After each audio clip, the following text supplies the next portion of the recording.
नमस्कार विद्यार्थी मित्रांनो, बघा आपल्याकडे एक नवीन चॅप्टर आहे प्रोबॅबिलिटी डिस्ट्रीब्युशन. त्याच्यातला टाइप बघा बायनोमियल डिस्ट्रीब्युशन मेथड. बघा हा प्रोबॅबिलिटी डिस्ट्रीब्युशनचा चॅप्टर आहे, तो खूप असा सोपा चॅप्टर आहे. बघा त्यातला एक पहिला टाइप बायनोमियल डिस्ट्रीब्युशन मेथड. बघा example, if 20% of gold produce by a machine are defective. बघा तुम्हाला त्यांनी प्रोबॅबिलिटी दिलेली आहे P इज इक्वल टू 20%. 20% म्हणजे 20/100. म्हणजे हा P आपल्याला किती असणार आहे 0.2. बघा तुम्हाला इथे Q लागणार आहे. Q कसा फाइंड आउट करायचा 1 मायनस P म्हणजे 1 मायनस 0.2 म्हणजे हा किती आहे आपल्याकडे 0.8. बघा P आणि Q तुम्ही इथे रेडी करून घेतलाय. पुढची कंडिशन आहे का determine the probability that out of 4 bolt. बघा नंबर ऑफ बोल्ट किती आहे 4. बघा पुढे ड्रॉन. पहिली केस आहे आपल्याकडे 1 इज डिफेक्टिव्ह. बघा पहिलं सॉल्व करून घ्या. n इज डिफेक्टिव्ह याचा अर्थ r ची व्हॅल्यू जी आहे आपल्याकडे किती आहे 1. त्यानंतर बायनोमियल डिस्ट्रीब्युशनचा फॉर्म्युला बघा p of x is equal to r is equal to n combination r into p raise to r into q raise to n minus r. चला पहिली काय होत मला 1 इज डिफेक्टिव्ह म्हणून तुमच्याकडे बघा r ची जी व्हॅल्यू आहे ती 1 आहे. n तुम्हाला दिलेला आहे त्यांनी 4 कॉम्बिनेशन r ची व्हॅल्यू परत 1 इंटू p ची व्हॅल्यू बघा 0.2 raise to r 1 into q. q ची व्हॅल्यू पण आहे q 0.8 raise to n minus r. n बघा 4 मायनस 1. बघा आपल्याकडे p of x is equal to 1. त्याच्यात आपल्याकडे प्रोबॅबिलिटी निघेल. कॅल्क्युलेटरचा वापर करा. बघा 4 combination 1 into 0.2 raise to 1 into 0.8 raise to बघा 4 मायनस 1 3 म्हणून रेज टू त्याला किती घ्या 3 म्हणजे p of x is equal to 1 आहे तो आहे 0.4096. बघा अशा पद्धतीने तुम्ही ही पहिली केस सॉल्व केलेली. त्यानंतर दुसरी कंडिशन बघा at the most 2 are defective. At the most चा मीनिंग काय ऍट द मोस्ट म्हणजे जास्तीत जास्त 2. कमीत कमी किती म्हणजे किती r ची व्हॅल्यू तुमच्याकडे असणार आहे याचा अर्थ ती 0 1 2. बघा ऍट मोस्ट चा मीनिंग फक्त एवढं समजून घ्या म्हणजे जास्तीत जास्त 2 दोनापेक्षा कमी कितीही चालतील म्हणजे 0 1 आणि 2. बघा इथे आपल्याला तोच फॉर्म्युला अप्लाय करायचा आहे फक्त इथे आपला r चेंज होणार आहे. तर लक्षात घ्या पुन्हा बायनोमियलचा आपण फॉर्म्युला अप्लाय करू आणि एक एक इव्हेंट आपण काढून घेऊ. समजा बघा मी r इज इक्वल टू 0 च्या अगोदर काढतो एक एक काढून घेतल्यानंतर तिघांची ऍडिशन करा म्हणजे p ऑफ मी direct formula value put up करतोय p of x is equal to 0 is equal to बघा फॉर्म्युला n कॉम्बिनेशन r म्हणजे किती 4 combination 0 into p raise to r. p बघा 0.2 रेज टू r. r किती आपल्याकडे 0. त्यानंतर बघा इंटू किती इथे q. q ची व्हॅल्यू 0.8 रेज टू बघा n मायनस r. n किती आपल्याकडे 4 म्हणजे 4 मायनस 0. बघा याची event 4 combination 0 into 0.2 raise to 0 into 0.8 raise to 4 minus 0 4. बघा जो p of x is equal to 0 आपल्याकडे आहे तो आहे 0.4096. त्यानंतरची कंडिशन बघा r आपल्याकडे किती आहे 1.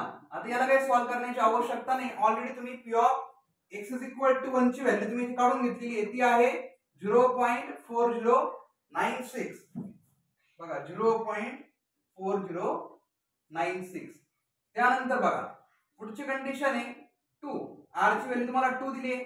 बघा जिथे तुम्ही 0 0 टाकलेले होते त्या ठिकाणी आता 2 2 पुट अप करा म्हणजे 4 combination 2 into 0.2 into 0.8 raise to 4 minus 2.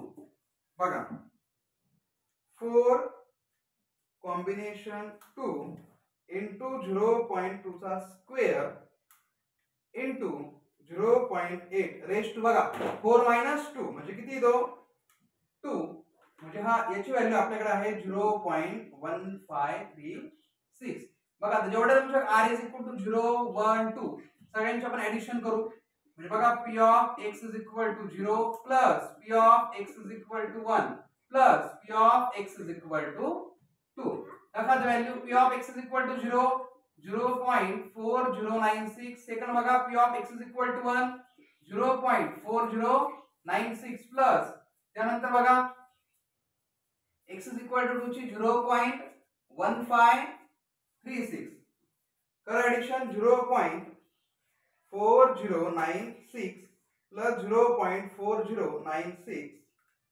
Plus 0.1536 बघा याचा आन्सर आहे आपल्याकडे 0.9727 बघा अशा पद्धतीने तुम्ही दोन्ही केस इथं सॉल्व केलेले आहेत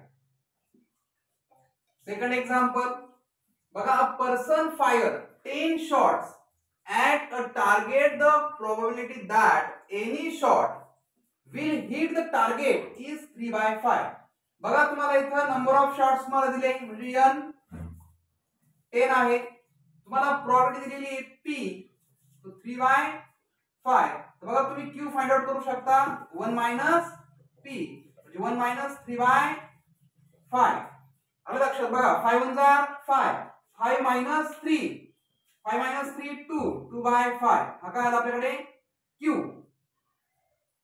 पुढे बघा find the probability that the target is hit exactly 5 time म्हणजे तुम्हाला r पण दिलेला आहे त्यांनी किती दो 5 आलं लक्षात बघा एवढा आपल्याकडे इथे गिवन डाटा तुम्हाला दिलेला आहे बायनरी डिस्ट्रीब्युशनचा फॉर्म्युला बघा p of x is equal to r is equal to n combination r into p raised to r into q raised to n minus r बघा आता टाका व्हॅल्यू n किती तुमच्याकडे 10 कॉम्बिनेशन r बघा 5 into p ची value 3/5 raised to 5 into q ची value बघा 2/5 raised to n 10 minus r ची व्हॅल्यू 5 बघा प्रोबॅबिलिटी फाइंड आउट करा 10 combination 5 into 3/5 raised to 5 into 2/5 raised to 10 - 5 बघा याची तुमच्याकडे जी प्रोबॅबिलिटी आहे ती आहे 0.2006 बघा अशा पद्धतीने आपण याची एक प्रोबॅबिलिटी काय केली फाइंड आउट केलेली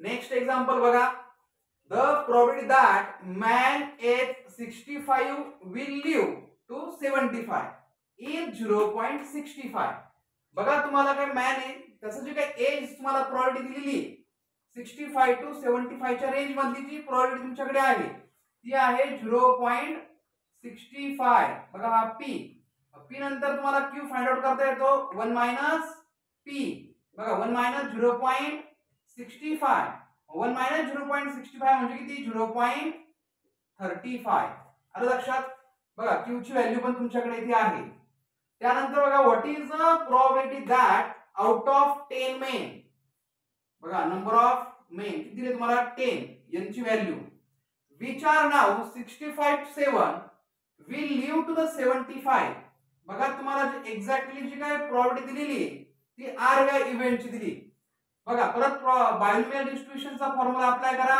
p of x is equal to r is equal to n combination r into p raised to r into q raised to n minus r टाका व्हॅल्यू n बघा 10 कॉम्बिनेशन 7 into p ची value 0.65 raised to r किती आहे 7 into 0.35 raised to बघा 10 minus 7